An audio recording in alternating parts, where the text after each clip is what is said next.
Healthy People, mi camino al éxito, te invita a disfrutar el siguiente video.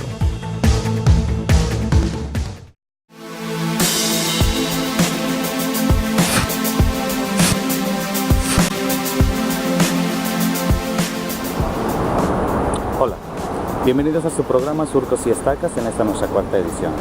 Les invitamos a que nos acompañen a conocer las curiosidades del Pulcino, del convento y de la plaza que toman el nombre de la diosa griega Minerva. Acompáñenos.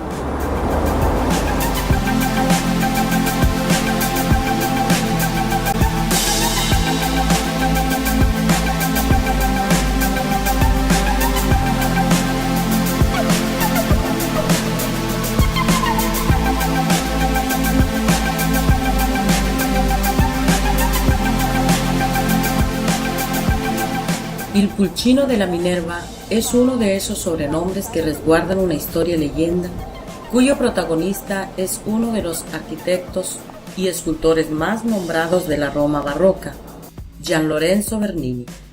Como ya lo hemos mencionado, el convento de los dominicos fue construido sobre las ruinas del Liceum, un enorme lugar de culto dedicado a Isis, que se componía principalmente de jardines, y siendo Isis una divinidad egipcia, no podían faltar los obeliscos que decoraran el ambiente. En el 1665, durante unas remodelaciones, fue encontrado en el jardín del convento un obelisco de 5,5 metros de alto, con inscripciones jeroglíficas en sus 4 lados. Actualmente es el más pequeño de los 13 que están en Roma.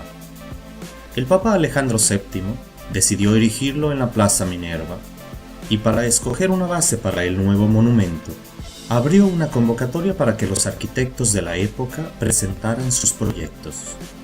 Uno de ellos fue el fraile Domenico Paglia, que pertenecía a la orden de los dominicos y que vivía en el convento, quien proponía que el obelisco se apoyase sobre 6 pequeños montes, símbolo de la familia Chigi, a la que pertenecía el Papa, y que en sus 4 ángulos hubiese un perro, ya que el perro era a su vez el símbolo de los dominicos, pues se hacían llamar los perros del Señor, para demostrar, según decían, su fidelidad. La orden religiosa en italiano es llamada Domenicani, de donde algunos afirman que se compone de Domini, que en latín significa Señor, y canes significa perro. El Papa Alejandro rechazó el proyecto de Paglia, porque la finalidad del pontífice era traer a la memoria el antiguo significado del lugar, es decir, que exaltara la sabiduría que representaba Minerva, tal como está escrito en inscripción sobre el basamento donde se lee: este antiguo obelisco, monumento egipcio, salido del suelo y erigido en la plaza que un tiempo fue dedicado a Minerva, Alejandro VII lo dedicó a la divina sabiduría en el año 1667. Se pidió entonces a Bernini un diseño que resaltase la idea del Papa, dando como resultado el elefante, que representaría la fuerza, y el obelisco, que representaba la sabiduría. En la placa se lee: quien quiera que vea los signos de la sabiduría de Egipto esculpidos sobre el obelisco, sostenido por el elefante, la más fuerte de las bestias, debe entender esto como prueba que es necesaria una mente robusta para sostener una sólida sabiduría. Originalmente, el peso del obelisco debería recaer sobre las 4 patas del elefante. Sin embargo, existía un canon clásico que impedía que un peso perpendicular fuese apoyado en vacío. Esta fue un arma usada por el fraile rival de Bernini, avivada por la frustración de no haber realizado su propio proyecto. Vanas fueron las explicaciones de Bernini ante el Papa, quien le obligó a añadir un cubo bajo la panza del elefante para cubrir el espacio vacío. El escultor intentó entonces enmascarar la degradación estética que esto representaba, e ideó cubrir el cubo con una gualdrapa ricamente decorada. No obstante, el resultado final presentó al monumento demasiado pesado para la vista. 2 años después, en 1667, la obra estaba terminada, pero para Alejandro VII ya no tenía mayor relevancia, pues había muerto apenas 40 días atrás. Con el tiempo, la gente lo fue llamando el cerdito de la Minerva, pues en lugar de aparentar un fuerte elefante, simulaba más a un pequeño cerdito lleno de decoraciones. La pronunciación dialectal romanesca de porcino confundió el significado para el resto de Italia, quienes lo entendieron como pulcino, que traducido es pollito. Así fue mutando el nombre, y de elefante pasó a cerdo para terminar en pollo. Para terminar con la anécdota, recordaremos que los artistas tienen una peculiar forma de interpretar sus desacuerdos y venganzas, de modo que Bernini ideó la manera de castigar al osado fraile por haber estropeado su creación, y en la remodelación del diseño aprovechó para reubicar la posición del elefante, de modo que el pernil apuntase directo al convento, esculpiendo además la cola ligeramente sacudida como después de haber emitido ciertos gases, a punto de hacer sus necesidades y de este modo saludar todos los días al fraile en una forma por demás soez. Leyendo lo escrito por Claudio Rendina en su Historia secreta de la Santa Inquisición, encontramos: la burla no pasó inobservada. Si Quinto Setano, seudónimo de Monseñor Ludovico Sergarde, escribió el célebre epigrama: apunta con el pernil el elefante, y acentuándolo con la trompa, clama: quiriáticos frailes dominicos, aquí los tengo. La estatua fue encargada a Miguel Ángel Buonarroti, quien la comenzó en 1514, pero la dejó sin terminar cuando en el rostro apareció una veta negra, iniciando una segunda escultura que se inauguró el 27 de diciembre de 1521. A Miguel Ángel le pareció tan mala que incluso ofreció una compensación a los patricios que la habían encargado. Irónicamente, la estatua se ha transformado en una de las más admiradas del artista, por el hecho de haber tratado escultóricamente a Cristo como un héroe clásico, desnudo y sin heridas. El tapado dorado es un púdico añadido. La Plaza de la Minerva fue testigo del desfile interminable de acusados que entraban al convento citados por el Santo Oficio, conocido también como la Inquisición, pues, aunque el cuartel general estaba junto al Vaticano, los procesos judiciarios inquisitorios se desarrollaban en este convento. Fue Gregorio IX quien en abril de 1233 confió a los dominicos la responsabilidad de erradicar la herejía, surgiendo el Tribunal del Santo Oficio.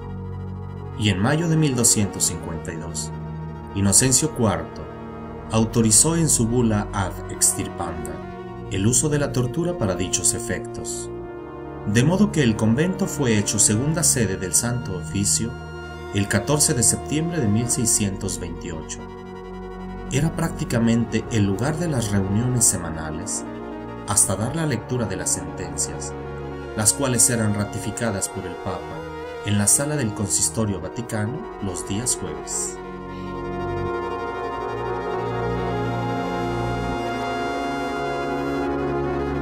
El acusado definido paciente era conducido ante el tribunal, quien le hacía saber los cargos por los que debería responder, sin ser acudido por un abogado y sin saber ni quién lo denunciaba, ni el nombre de los testigos que habían declarado en su contra.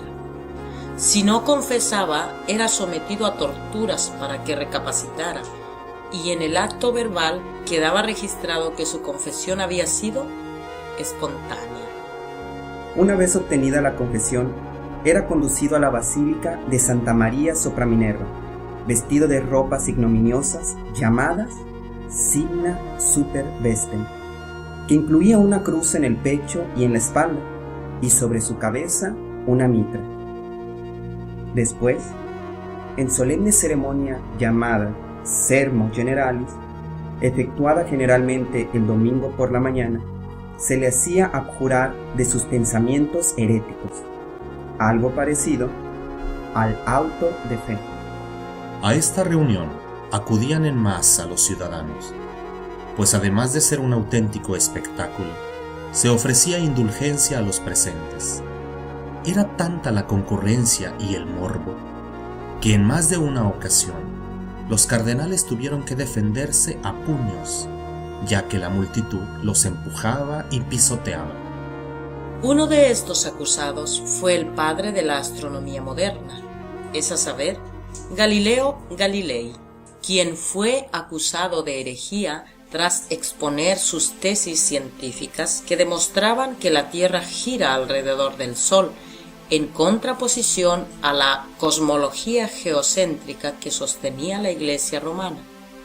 El 22 de junio de 1633 fue obligado a abjurar y condenado a vivir en arresto domiciliario el resto de sus días. Para describir cuánta era la presión ejercida por la Iglesia sobre el pueblo tocante a las indulgencias de salvación y el beneficio que se podía alcanzar con las donaciones espontáneas a la Iglesia, mencionaremos la inscripción de la fachada de la basílica, donde se encuentra una lápida que dice: Francisco Orsini, conde de Gravinia y Conversano, ilustre prefecto del centro de Roma, hizo completar, bajo sus propios gastos, la iglesia de Santa María sopra Minerva para la salvación de su alma, interrumpida a mediados de su edificación en el año del Señor 1453, bajo el pontificado de Nicolás V. Y como un dato curioso, testimonio de la mezcla del paganismo y religiosidad, también se pueden apreciar unas placas llamadas manitas, que denotan el nivel alcanzado por las inundaciones causadas por los desbordamientos del Tíber durante sus aluviones. La más antigua nos remonta al 1422, la más reciente es de diciembre de 1870, mientras que la placa que indica el nivel más alto es de enero de 1548.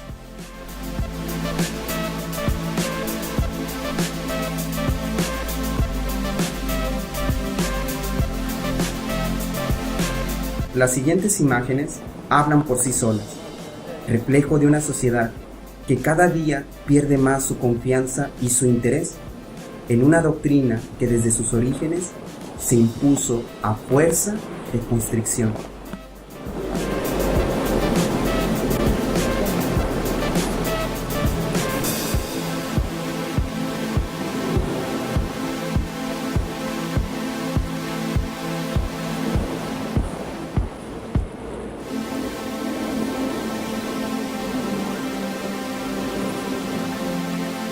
Nos despedimos invitándolos a reflexionar en la siguiente interrogante.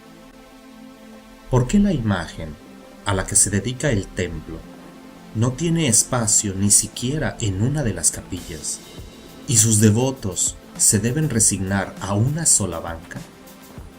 ¿Será que así, como se intentó que la María estuviese sobre la Minerva, ahora la Catalina está sobre la María, desplazándola aún del altar mayor?